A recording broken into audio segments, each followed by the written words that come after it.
दोस्तों आज हम क्वेश्चन करेंगे आय और व्यय पर आधारित प्रश्न। दोस्तों इसके लिए आपको एक कंसेप्ट पता होना चाहिए जो मैं यहाँ पे बताऊंगा। देखिए दोस्तों आपको पता होना चाहिए कि जो इनकम होती है वो इज इक्वल टू होता है एक्सपेंडिचर प्लस सेविंग। मतलब कि आय बराबर खर्चा प्लस बचत।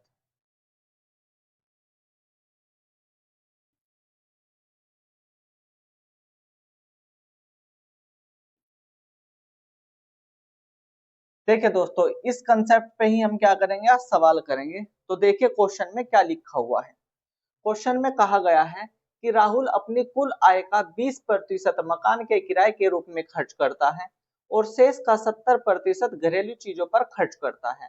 तदनुसार यदि उसकी बचत 1800 रुपए की हो तो उसकी कुल आय कितनी है। दोस्तों एक लड़का है राहुल। राहुल जो है वो अपनी आय का 20% खर्च करता है और जो बची हुई आय है फिर उसका भी 70% वो खर्च करता है। तो उसकी आय कितनी है, यही क्वेश्चन में पूछा गया है। देखिए दोस्तों ये लड़का जो है राहुल, ये अपनी कुल आय का 20% खर्च कर रहा है। दोस्तों 20% का फ्रैक्शन मैंने आपको कितना बताया है, 1/5 होता है। अगर राहुल की आय 5 रुपए है तो दोस्तों वो खर्च कितनी कर रहा है, 1। अगर उसकी आय, राहुल की आय 5 रुपए है, वो 1 रुपया खर्च कर रहा है तो बचत कितने की करेगा, 4 की। और इक्वल टू का साइन और यहाँ पे प्लस का साइन इस फॉर्मूले के अकॉर्डिंग यहाँ पे आ गया। दोस्तों शेष बची अब उसके पास 4 रुपए। इस 4 का भी 70% निकालना है। तो दोस्तों मैं क्या कर लेता हूं कि अगर मैं 4 का 70% निकाल लूंगा तो थोड़ी कैलकुलेशन हार्ड हो जाएगी। मैं इजी करने के लिए इसमें जीरो ऐड कर देता हूँ। यहाँ पे जीरो ऐड कर दो, यहाँ पे जीरो ऐड कर दो और यहाँ पे जीरो ऐड कर दो। अब दोस्तों इस वैल्यू पर कोई भी इफेक्ट नहीं पड़ा। देखिए दोस्तों इस 40 का मुझे कितना निकालना है, 70%। 40 का 70% मैं यहाँ पे निकाल देता हूँ।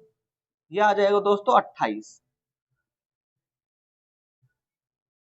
इसका मतलब दोस्तों ये हो गया कि अगर उसकी आय 40 रुपए है तो वो खर्च कितना कर रहा है, 28। अगर दोस्तों 40 में से 28 उसने खर्च कर दिया तो बचा कितना, 12। तो दोस्तों इस 12 की ही जो वैल्यू है वो क्वेश्चन में कितनी दे रखी है, 1800 रुपए। इस 12 का कितना गुना है दोस्तों, ये 150 गुना। इसी तरीके से उसकी आय 50 ना होके 50 का 150 गुना होगी। 50 का 150 गुना निकल लेंगे तो ये आ जाएगी 7500 रुपए। ठीक है दोस्तों। तो दोस्तों इस सवाल को हम एक मेथड से और करेंगे एक्स मान के, जो कि बहुत ही इजी मेथड है। देखिए दोस्तों पहले आप इसको नोट कर लो।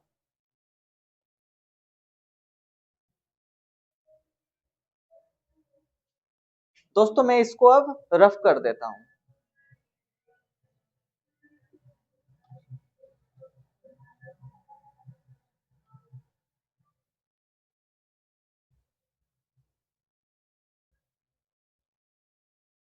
देखिए दोस्तों मान लिया राहुल की आय है x रुपए। इसमें से दोस्तों उसने क्या कर दिया, 20% मकान के किराए पे खर्च कर दिया। तो बचत कितनी हो गई उसकी, 80 रुपए की। 80% गुना, अब इसका उसने 70% खर्च कर दिया। अगर दोस्तों 70% खर्च कर दिया 100 में से तो 30% बचा। तो 30% निकाल लो। तो दोस्तों ये वैल्यू हमने निकल लिया बचत की, लेकिन क्वेश्चन के अकॉर्डिंग बचत कितनी कही है, 1800 रुपए। तो दोस्तों यहाँ पे हमें x की वैल्यू निकालनी है, x गुना। देखिए दोस्तों ऊपर की 2 जीरो कैंसिल कर दो और नीचे से एक 100 को कैंसिल कर दो। ऊपर देखिए दोस्तों ये बच गया 8 गुना 3 बराबर, यहाँ पे ये 100 बचा, इधर जाके ये मल्टीप्लाई में हो जाएगा 1800 गुना 100। दोस्तों मैं इस 3 से, या फिर एक काम करो, इस x को यहीं पे छोड़ो, इज इक्वल टू का साइन लगाओ, मल्टीप्लाई वाला इधर जाके डिवाइड में जाता है, तो 1800 गुना 100 और डिवाइड में ये 8 गुना 3। दोस्तों इस 3 से मैं इसको कैंसिल अगर कर दूं तो ये आएगा 600। उसके बाद दोस्तों मैं इसे 4 से कैंसिल कर दूं तो ये आएगा 2 और ये आ जाएगा 25। फिर इस 2 से मैं इसको कैंसिल कर देता हूं, ये आ जाता है 300। अब दोस्तों x की जो वैल्यू होगी वो 2 जीरो को छोड़ दो यूं ही, और इस 25 की मल्टीप्लाई 3 में कर दो 75, मतलब कि 7500 रुपए। यही दोस्तों इसका क्या हो जाएगा, आंसर हो जाएगा। तो दोस्तों इसको नोट कर लो, फिर हम नेक्स्ट क्वेश्चन पे चलते हैं, और दोस्तों इस कंसेप्ट को याद रखना।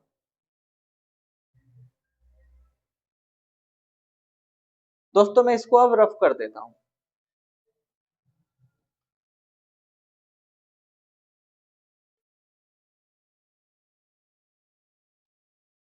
अब दोस्तों नेक्स्ट क्वेश्चन में कहा गया है, एक आदमी अपनी आय का 24% मकान के किराए पर तथा 62% अपने परिवार पर व्यय करता है तथा शेष आय की बचत करता है। यदि उसकी बचत 6300 हो तो उसकी कुल आय कितनी है। दोस्तों इसको भी हम क्या करेंगे, एक्स मान के भी कर सकते हैं और रेशो से भी कर सकते हैं, तो मैं दोनों मेथड यहाँ पे बताऊंगा। दोस्तों सबसे पहले हम ले लेते हैं रेशो वाला मेथड। एक आदमी है दोस्तों जो 24% खर्च करता है अपनी आय का मकान के किराए पर, और 62% खर्च करता है वो अपने परिवार पर। तो दोस्तों उसने टोटल कितना खर्च कर दिया, 62 और 24 कितना हो गया दोस्तों, 86%। दोस्तों अपने आप में 100% होती है कोई भी आय, अगर उसने 86% खर्च कर दिया तो दोस्तों बचेगा कितना, 14%। 100 में से 86 घटा दो, 14%। अब दोस्तों क्वेश्चन में ही 14% की जो वैल्यू है वो दे रखी है 6300, 6300 रुपए। तो दोस्तों हमें तो 100% की वैल्यू निकालनी है, तो या तो डायरेक्ट कर सकते हैं या एक लाइन इसमें और ऐड हो जाएगी, तो मैं बिल्कुल बेसिक से ही बता दूं। ये 14% है, यहाँ पे 1% छोड़ दो और 6300 लिख दो, बटे में आ जाएगा ये 14। दोस्तों हमें तो 100% की वैल्यू निकालनी है, तो 1% में 100 की मल्टीप्लाई कर दो, तो इधर भी दोस्तों हमें 100 की ही मल्टीप्लाई करनी पड़ेगी। ये हो गई दोस्तों 100 की मल्टीप्लाई। दोस्तों अब जब मैं इसकी कैलकुलेशन करूंगा, मैं इससे काट दूंगा 7 से, तो दोस्तों यहाँ पे 2 आ जाएगा, इसे 7 से काटूंगा 9 आ जाएगा, इसे 2 से काट दूंगा दोस्तों तो ये आ जाएगा 450। और दोस्तों इस 450 की गुना हम 100 में कर देंगे तो कितना आ जाएगा, ये आ जाएगा 4 5 और 3 0, मतलब कि 45,000 रुपए। तो दोस्तों उस आदमी की आय कितनी थी, 45,000 रुपए। ठीक है दोस्तों। अब दोस्तों इसको एक्स वाले मेथड से भी देखते हैं, पहले आप इसको नोट कर लो।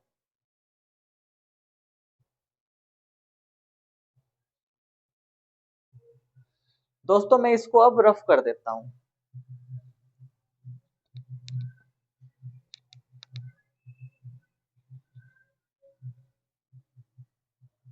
दोस्तों एक्स वाला मेथड देखिए। दोस्तों मान लिया उसकी आय है एक्स, अब गुना। अब दोस्तों उसने पहले कितना खर्च किया, 24%, फिर उसने खर्च कितना कर दिया, 62%। तो दोस्तों टोटल उसने खर्च कितना कर दिया, 86%, 86%। तो दोस्तों बचत कितनी होगी, बचत हो जाएगी 14%। ये रही दोस्तों 14%, बराबर कितना, लेकिन क्वेश्चन के अकॉर्डिंग कहा है 6300 रुपए। तो दोस्तों x गुना इस 14% को यूं कहीं लिखो, लेकिन परसेंटेज का साइन हटाएंगे तो बटे में 100, बराबर 6300।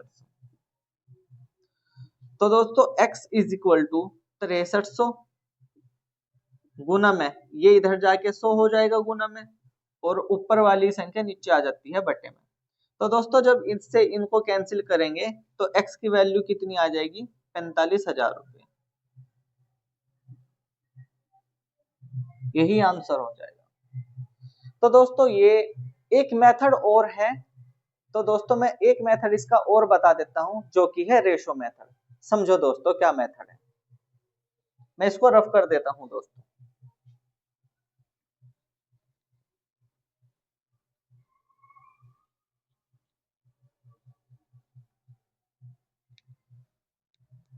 तो दोस्तों रेशो वाला मेथड तो हम यहाँ पे नहीं करते हैं इस सवाल का, नेक्स्ट सवाल में देख लेंगे दोस्तों, ठीक है।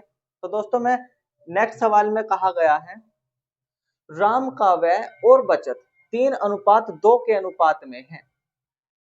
अगर उसकी आय में 10% की वृद्धि और उसकी व्यय भी 12% बढ़ जाता है, तो उसकी बचत में कितनी वृद्धि हो जाएगी।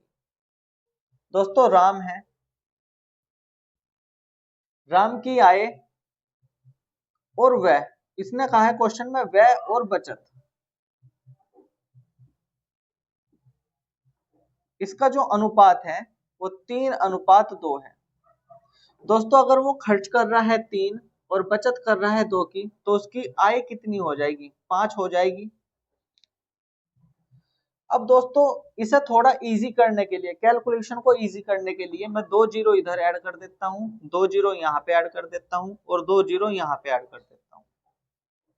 फिर दोस्तों नेक्स्ट लाइन में कहा गया है कि उसकी आय में 10% की वृद्धि हो गई। दोस्तों ये उसकी आय है, इसमें 10% की वृद्धि कर दो, प्लस का साइन मतलब की वृद्धि। दोस्तों अगर मैं 500 का 10% निकाल लूं तो 50 आएगा, और उस 50 को हमें 500 में जोड़ना है, तो ये हो जाएगा 550। ठीक इसी प्रकार नेक्स्ट लाइन में कहा गया है कि उसके व्यय में भी 12% की वृद्धि हो गई। दोस्तों इसका जो व्यय है इसमें भी 12% की वृद्धि हो गई। दोस्तों अगर मैं 300 का 12% निकाल लूंगा तो 36 आएगा, और 36 को 300 में जोड़ देंगे तो ये आ जाएगा 336।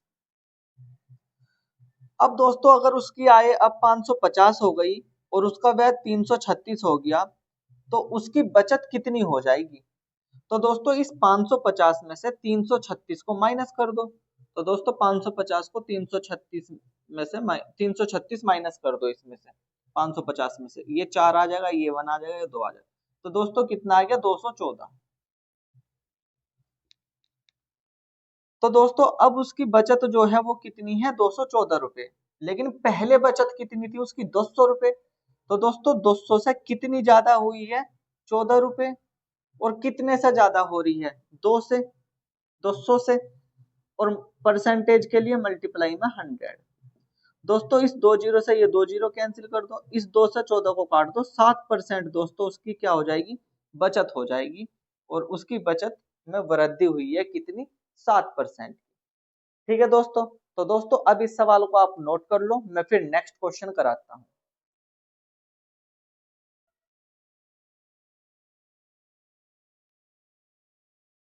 तो दोस्तों मैं अब इसको रफ कर देता हूं।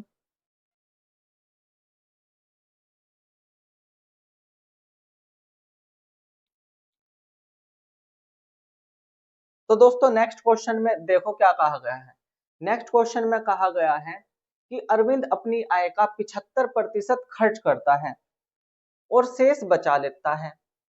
उसकी आय में 20% वृद्धि हो जाने पर वह अपने खर्च में 10% की वृद्धि कर देता है।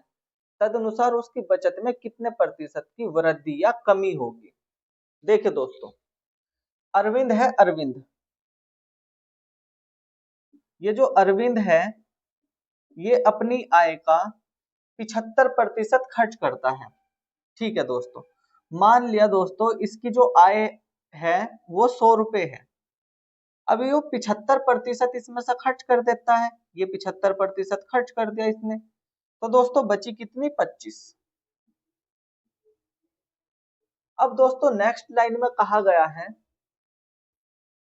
नेक्स्ट कहा गया है कि इसकी आय में 20% की वृद्धि हो जाती है। ये दोस्तों इसकी आय है, इसमें अगर 20% की वृद्धि हो जाए, तो दोस्तों 100 में 20% की वृद्धि तो 20 ही होगी, तो 100 में 20 को ऐड कर दो, 120। फिर नेक्स्ट लाइन में कहा है कि उसने अपने खर्च में भी 10% की वृद्धि कर दी। दोस्तों इसका खर्च ये है, तो इसमें भी उसने क्या कर दिया, 10% का खर्च बढ़ा दिया, वृद्धि कर दी। दोस्तों अगर मैं 75 का 10% निकल लूं, तो 75 का 10% निकालने के लिए 7.5 आएगा दोस्तों। जीरो से जीरो खत्म, और दोस्तों इससे इसको भाग देंगे तो 7.5 आ गया। मतलब कि 75 में हम 7.5 जोड़ देंगे, तो दोस्तों ये आ जाएगा 82.5।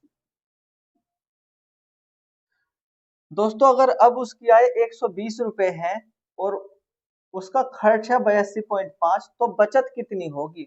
तो दोस्तों 120 में से इसको माइनस कर देंगे, 20 18 38, तो ये दोस्तों 37.5 आ जाएगा। देखिए दोस्तों कैसे आएगा 37.5, 120 में से घटा दो 82.5 को, पॉइंट लगाओ, जीरो लगा दो। 10 में से 5 गया 5, 9 में से 2 गया 7, और 11 ये आ जाएगा 3।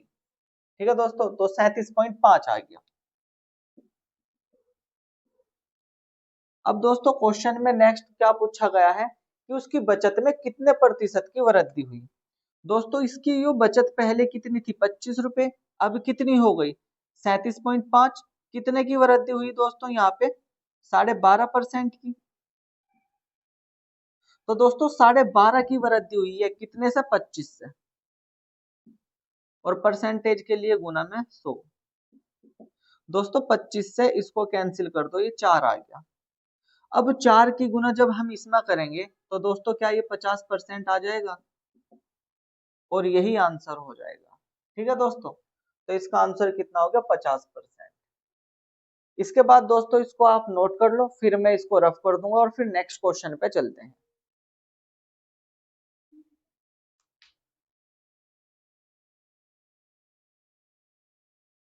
तो दोस्तों मैं इसको रफ कर देता हूं, फिर नेक्स्ट क्वेश्चन पे चलते हैं।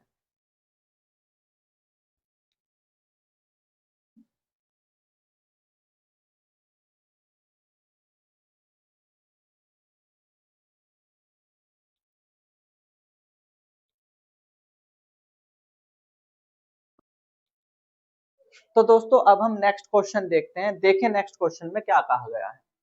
क्वेश्चन में कहा गया है ए अपने मासिक वेतन का 20% बचाता है। यदि उसका मासिक व्यय 6000 है तो उसकी मासिक बचत है। देखो दोस्तों, ए जो है ए, ये अपने मासिक वेतन का कितना बचा रहा है, 20%, मतलब कि 20% की बचत करता है। 20% का मतलब ये हो गया इसका फ्रैक्शन 1/5, कि अगर ए की आय 5 रुपए है तो वो बचा रहा कितना है, 1। अगर 5 रुपए में से 1 बचा रहा है तो खर्च कितना कर रहा है, वो 4। ठीक है दोस्तों, इसके बाद क्वेश्चन में नेक्स्ट लाइन में कहा गया है कि अगर उसकी मासिक व्यय 6000 रुपए है, दोस्तों यही तो व्यय है, खर्च। अगर उसकी मासिक व्यय 4, यहाँ पे तो 4 दे रखी है, क्वेश्चन में कितनी रखी है, 6000, इसका कितना गुना है दोस्तों, ये हो जाएगा दोस्तों 1500, 1500 गुना। फिर दोस्तों उसने पूछा है कि उसकी मासिक बचत है, तो दोस्तों यहाँ पे तो मासिक बचत कितनी है, 1, लेकिन यहाँ पे कितनी आ रही है, 1500। इसी तरीके से ये 1 न होके इसका 1500 गुना होगा, कितना, 1500 रुपये। यही आंसर हो जाएगा। तो दोस्तों अब हम क्या करते हैं, नेक्स्ट क्वेश्चन पे चलते हैं, इसको रफ कर देता हूं मैं।